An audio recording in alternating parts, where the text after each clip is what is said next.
welcome to a new episode of Dooley Does Food. I'm your host, Dooley Noted. Welcome back, underscores. So happy that you're here for another episode. First up, congratulations are in order. Thank you all for your resounding support. Thank you for the likes, shares, and subscribes. We got 500 subscriptions on this YouTube page. Hey! Can't really believe there's 500 of you all that come, hang out with me regularly and watch these recipes. So keep on liking, keep on sharing, keep on supporting, and I thank you all. All right, so today's episode, we're going a little bit east, a little bit of, soul food, Eastern kind of fusion here. I was kind of thinking, y'all remember a couple years ago, I think it was 2018, 2019, with the chicken sandwich wars, and the girls was in line fighting at the Popeyes for the sandwich. I thought that was so ridiculous. But I was like, Janelle, you can make that dang sandwich, and you can do better. So today I present to you a Katsu chicken sandwich. She's floral, she's spicy, she's savory, there's lemon, there's oranges, there's a little bit of tartness, a little bit of oomph. It all melds together and gives you just this beautiful concoction. So buckle up, underscores, sit down, get out your notepads, and let's get to cooking. See y'all on the other side. Peace.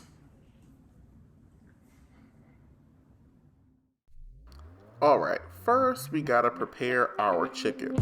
One thing that I've learned in my expertise and learning process is that those flavors that you get from these restaurants on their chicken sandwiches all come from the marinade that they use.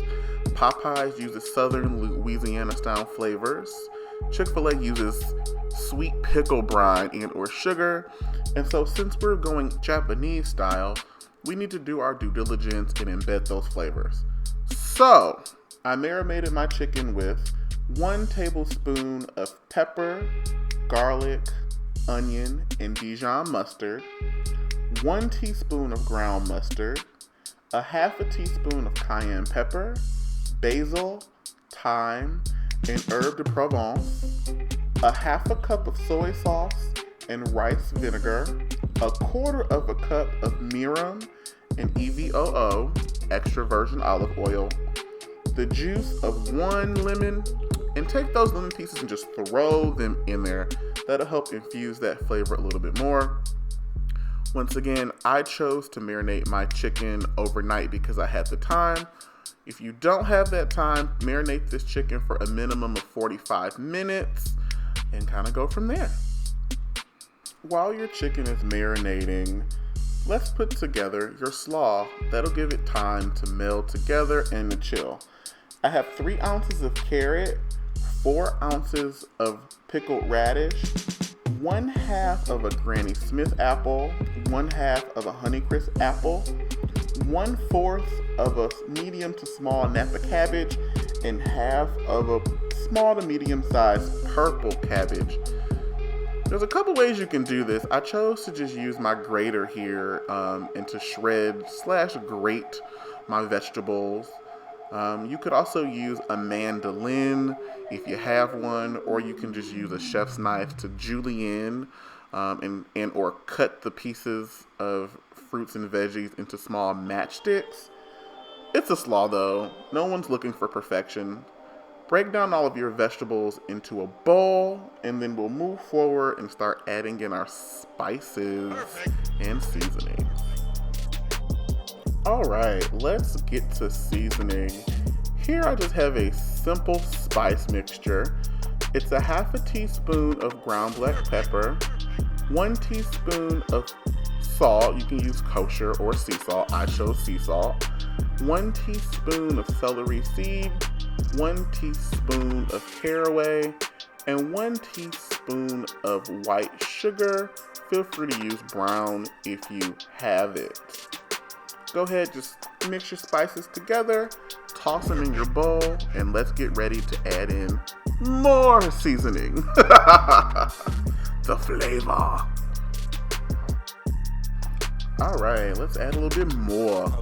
Here I have 1/4 cup of apple cider vinegar, 1/3 cup of olive oil. To be honest, you really could use whatever oil that you want here, but it needs to be neutral. We don't want to get any ambient flavors from something, like avocado oil or peanut oil. Combine your ingredients and go ahead and add it into the bowl with your slaw. Get it all in there.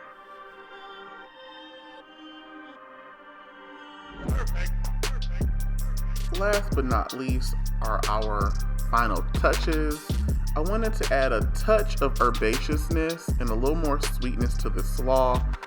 Here I have a couple of pieces of dill. Just work your fingers across the leaves and add it in there. And then go ahead and add in some honey. I used about 1/3 to 1/4 cup. It's gonna depend on your palate and how much sweetness you want included in the slaw. Remember, taste as you go along. When you feel that it's sweet enough, that's enough. All in all, we don't want our slaw to take over our entire dish. It's adding a little bit of accoutrement. So we don't want it to be annihilated or anything, but we do want it to have that sweet presence. Mix, mix, mix, mix, mix. Then you'll cover and put into your refrigerator to chill for at least 30 minutes.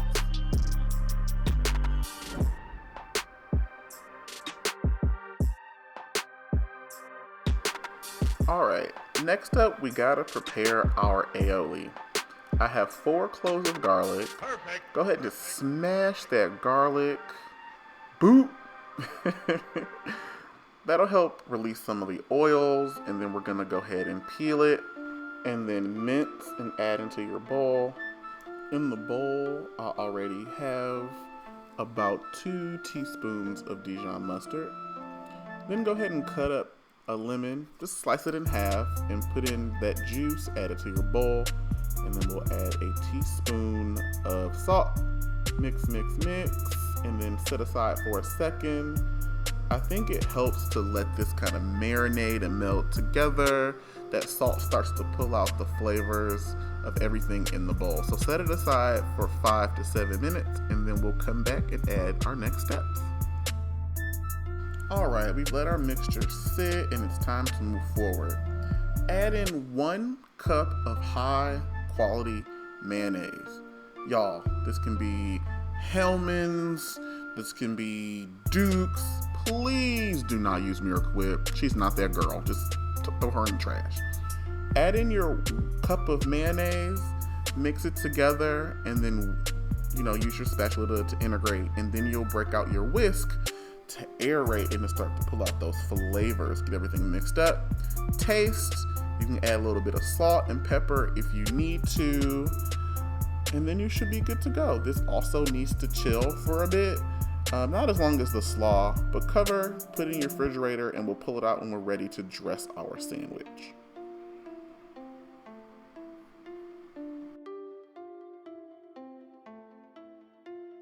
Alright, so we got a little bit of crunch, a little bit of acid from our slaw. We got some savory and some garlic from our aioli.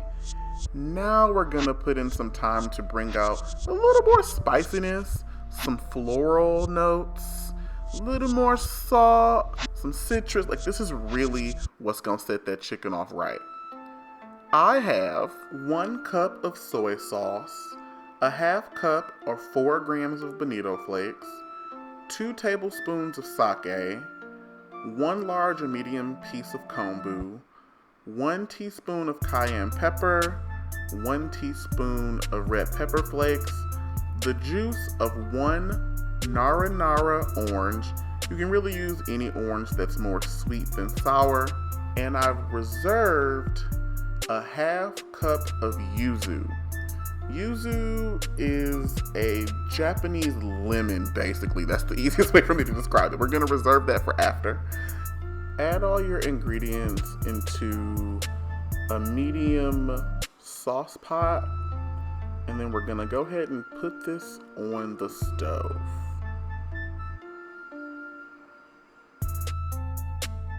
Once your pot is on the stove, turn it onto a medium low. Add in a half a cup of water, 3 tablespoons of brown sugar, and about a quarter of a cup of honey. We're then gonna let the pot come to a consistent, firm simmer here. Make sure that you whisk because we don't want it to stick to the pot. We don't want it to burn. Once you get that consistent simmer going, we're gonna turn it down to a low. And then we're gonna allow for the moisture to evaporate from this so that it thickens up just a little bit. Let it reduce about half. And then you'll put this in a bowl and cool to room temperature. Use a strainer to get out all of the thick pieces that we don't need. We don't need any of that foliage in our meal. And then don't forget to add that half a cup of yuzu juice that we reserved earlier.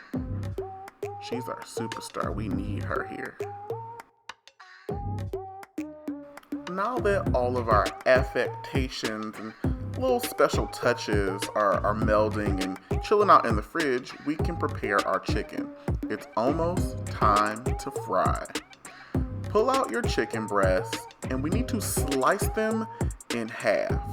The easiest way to do this is to use your hand, press down on the breast, and allow that knife to work across. Don't be rough. Be gentle. Allow the knife to do all of the work. It helps if you put your blade on the thickest part of the chicken and just work across. Then we gotta flatten this girl out. For whatever reason, my meat mallet is missing, so I use a rolling pin. But I want y'all to beat this chicken like it stole something. Beat the hell out of it. Girl, I want you to beat this chicken like you are a dark-skinned man in a Tyler Perry movie. I want you to beat this meat like a 14-year-old who just discovered the internet. Now, we don't want to polarize it, but we do want the chicken to be flat so it can lay across our bun, cook evenly, and provide a platform for all of our toppings. All right, now it's time to bread our chicken and get to frying. I made enough breading for about 2.5 pounds of chicken. If you have any more than that, I would say multiply this recipe maybe about 1/4 to 1/3 for every additional pound that you have. On the left, I have a mixture of 1 cup of Japanese style panko, 1/4 of a cup of multi-purpose white flour, 1 teaspoon of salt, pepper, red pepper flakes, 1/2 teaspoon of basil, thyme, cayenne, and paprika, and 1/2 tablespoon of onion and garlic powder. Whisk them together and just set aside until it's time to dip. On the right side, I have 1 to 1.5 cups of buttermilk, 1 egg, and then a few dashes of hot sauce. Whisk it together. When you're ready, you can start breading. So my method is to do buttermilk, get it all nice and coated, might let it sit there for a moment or two, and then do breadcrumbs, get it all coated, and then do buttermilk again. That way when we drop it into that hot grease, that egg helps and that buttermilk helps to get a nice golden brown color. Get all of your chicken coated, set it aside on a pan. This is also a really good time to get your grease nice and hot.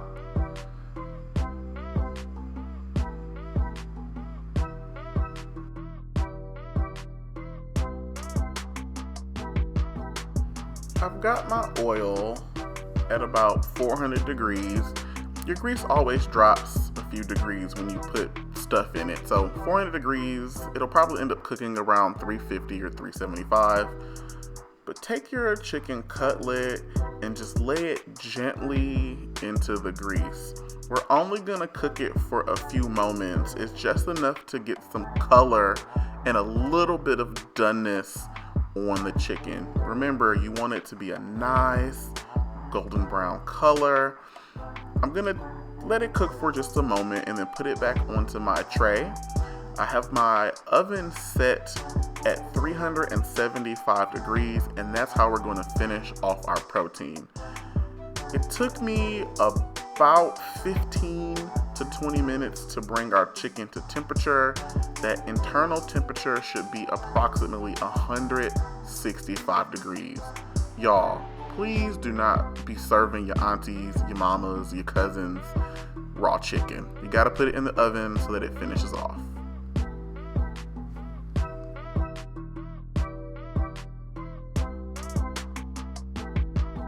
This is how my chicken looked when it came out of the oven. Look how beautiful that is. Ooh, that color is great. Ooh, looking like Shamar Moore. Praise God. Let your chicken cool for about 5 to 7 minutes. We don't want all those beautiful juices to run off. And then we can start to build. As you can see from the photo, I baked some special bread for this. It's a honey butter brioche. You've probably already seen this on Instagram or other social media sources. If this video makes it to 350 views, I will release the recipe for this bread. In the meantime, you can use store-bought brioche, you can use rye, you can use wheat, you can use a hamburger bun. Just make sure that the bread is sturdy enough to receive all of these toppings. Lay down your bottom piece of bread, add on a little bit of garlic aioli,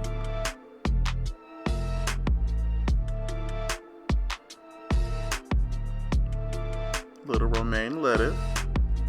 If you like, you can also add some tomato, but that's optional. Your chicken cutlet.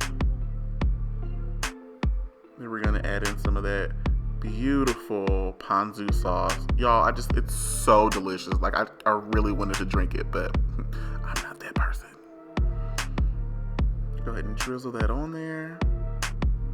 A little bit extra. Then we're gonna add on our slaw.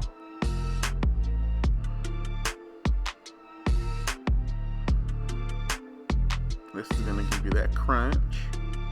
We also added some apple, so it's also a little bit of sweetness. The apple cider vinegar is there. More aioli. Gotta keep them buns moist. Don't nobody want no dry buns. Add in that top layer, smash together, and then ta-da! There you go. This recipe yields enough for about 5 or 6 people, so it's enough for you and your family. All right, let's see how it tastes. I'm excited. Let's get me see if I can get this. Ooh.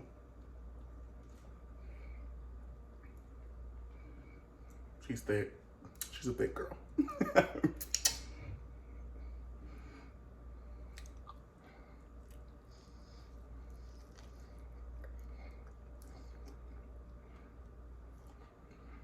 This is magnificent. You get sweetness, a little dab of honey from the roll, a little bit of acidity, and a little more sweetness from the slaw. The chicken is spicy, it's savory, it's floral. You get that citrus, and then that garlic aioli just pulls it all together.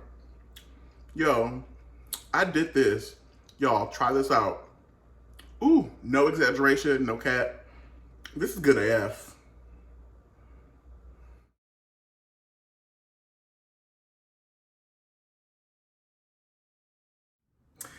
Yo, what's that poppin'? Yo, that sandwich was good AF. Like, this is probably one of my most favorite recipes that I've done for this channel.